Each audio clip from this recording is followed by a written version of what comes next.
There was an incident in the city of Manila last August 15, about 10:40 p.m. involving foreigners. Two Japanese nationals were fatally shot at the time by an identified suspect along Malbar, fronting Sheraton Hotel, Malate, Manila. Initial reports and CCTV footages confirmed the victims were targeted upon exiting a taxi. As we have promised the people of Manila and those who are traversing and visiting the city, we may not mapigilan yung gawain ng mga pusakal sa akto, pamisa-misan na aktuhan namin, but we make sure justice will be served, and we are certain as our commitment to the people of Manila, kapag ginawa nyo sa Maynila, hahanapin namin kayo kahit nasa kayo.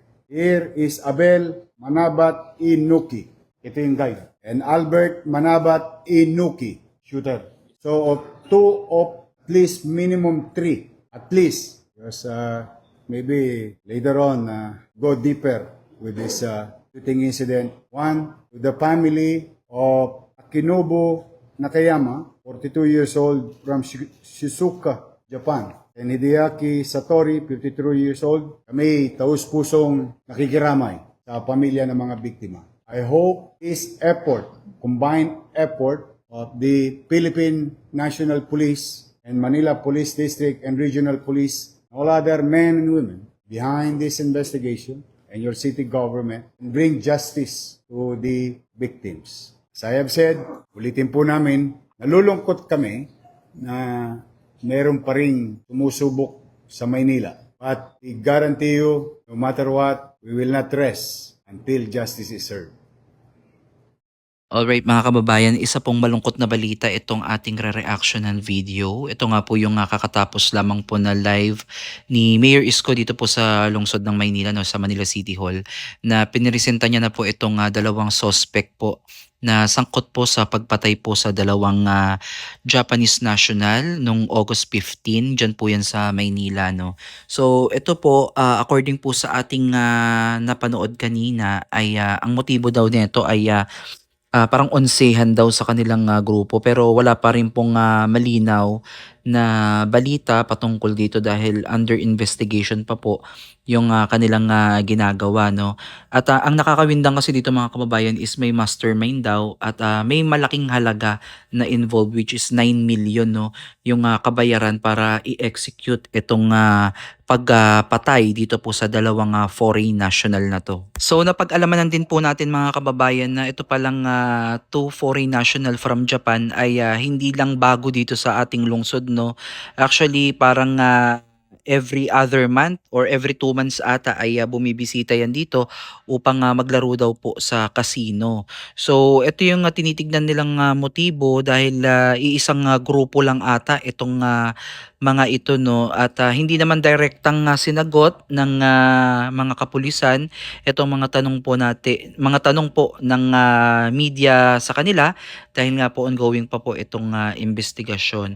So sa kabilang banda mga kababayan, napakahirap o napakapangit po ng implikasyon nito para po sa ating lungsod, no, dahil alam naman natin na ang lungsod ng Maynila ay isa sa mga tourist spot dito sa Pilipinas, no, na napakarami po talagang mga foreign national ang bumibisita dito sa lungsod at isa po ito sa nakikita natin na magpapahirap po, no, para po doon lalo na sa mga investor na gustong magtayo ng negosyo dito sa lungsod ng Maynila dahil nga po dito sa peace and order, no, na tingin ko talaga ito po talaga yung mahirap na kinakaharap po ng ating lungsod at maging ang ating alkalde na si Mayor Isko ay talagang halos hindi na din natutulog, no, para bantayan yung nangyayari po sa ating lungsod at ganito nga yung nangyayari, may mga nakakapuslit pa nga pong mga ganitong uri ng tao dito po sa lungsod ng Maynila.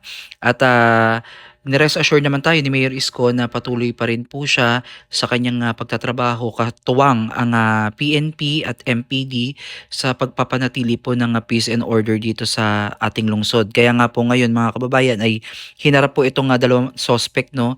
So imagine from August 15, ngayon ay August 19, so 4 days, no, na ito ay hinanap At sa tulong po ng ating PNP at MPD ay natuklasan or nakilala po itong mga identity ng ating mga suspect. So very challenging talaga mga kababayan yung kinakaharap po ng pamahalaang lungsod ng Maynila. And also I think sa lahat naman po ng panig ng mundo, ang peace and order po yung isa sa pinakamahirap din po talaga tugunan at solusyonan, no, dahil hindi po talaga natin mababantayan yan 24/7 kung ano yung mga kayang gawin ng mga masasamang loob, no. Ito nga yung term ni Mayor Isko, yung mga pusakal, na yung ibig sabihin po niyang pusakal na yan, yung mga parang taong halang na po yung mga bituka o sikmura, halang na yung kanilang kaluluwa, na talagang kahit ano na, do or die, gagawin nila yung mga plano nila kahit na sila po ay makapanakit or worse ay makapatay po sila. So wala na po silang kinakatakutan. Yan po yung term ng pusakal na sinasabi po ni Mayor Isko. So sa kabilang banda, isang malaking consequences din po ito para po sa lungsod ng Maynila pagdating naman po sa turismo, dahil marami po talaga, no, yung matatakot talaga, lalo na syempre foreigner na naman po yung na-involve dito sa incidenting ito, which is talagang maaaring maibalita tayo sa Japan, lalo na yung lungsod ng Maynila, na baka marami pong mga turista yung i-cancel yung kanilang flight or i-cancel muna yung kanilang pagbisita dito sa lungsod, kasi syempre yung kasiguraduhan, yung kaligtasan nila ay talagang risky. So isa yan sa mga mahihirap na talagang kinakaharap po ng pamahalaang lungsod ng Maynila. So kapag ganito yung mga napapanood nating mga balita, talagang hindi mo maiiwasan na ikaw ay mabwisit, no? Kasi sa kabilang banda, patuloy po ang pamahalaang lungsod ng Maynila sa pagpapanatili po ng kaayusan dito po sa ating lungsod.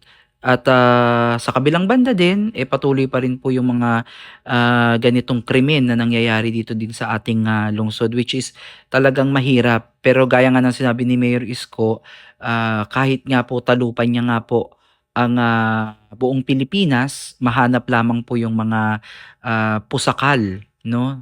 At pagbayarin po sa kanilang mga nagawang kasalanan ay talagang gagawin niya po.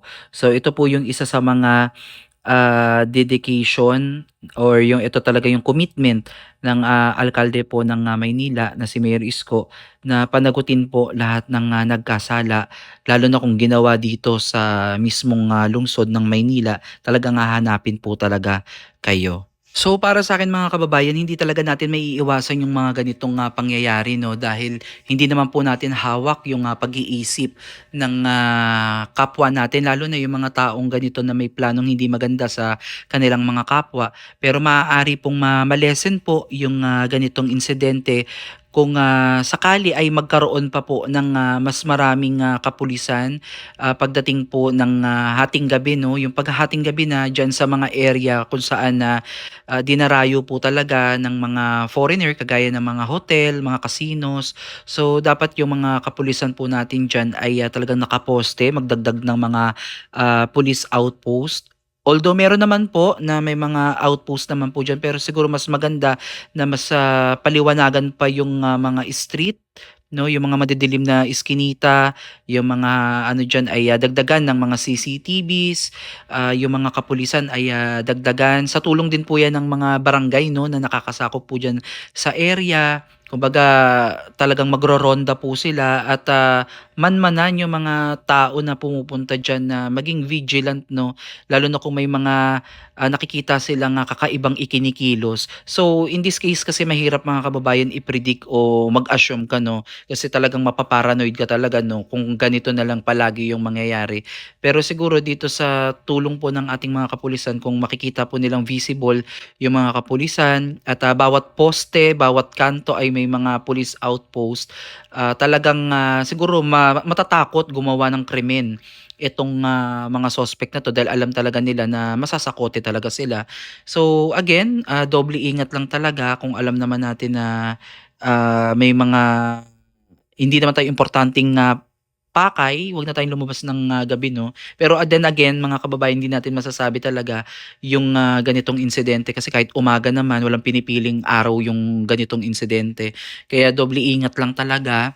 At sa kaso po nitong dalawang Japanese national ay malabo pa po, no, yung talagang totoong motibo ng pagkakapas lang po sa kanila. Pero hindi po biro ito, mga kababayan, dahil may mastermind at napakalaking halaga po ng involved dito. So imagine 9 million po para po i-execute lang po itong pagpatay sa dalawang foreign national. So abangan po natin yung mga susunod na update dito kung mahuhuli pa po yung ibang mga salarin at maiharap din po ni Mayor Isko dito sa atin sa susunod na mga araw. Muli, maraming salamat, mga kababayan. Please comment down below kung may mga opinion pa kayo dito sa inyong napanood, and pag-usapan po natin yan sa susunod nating reaction video. Salamat po and God bless po sa inyong lahat.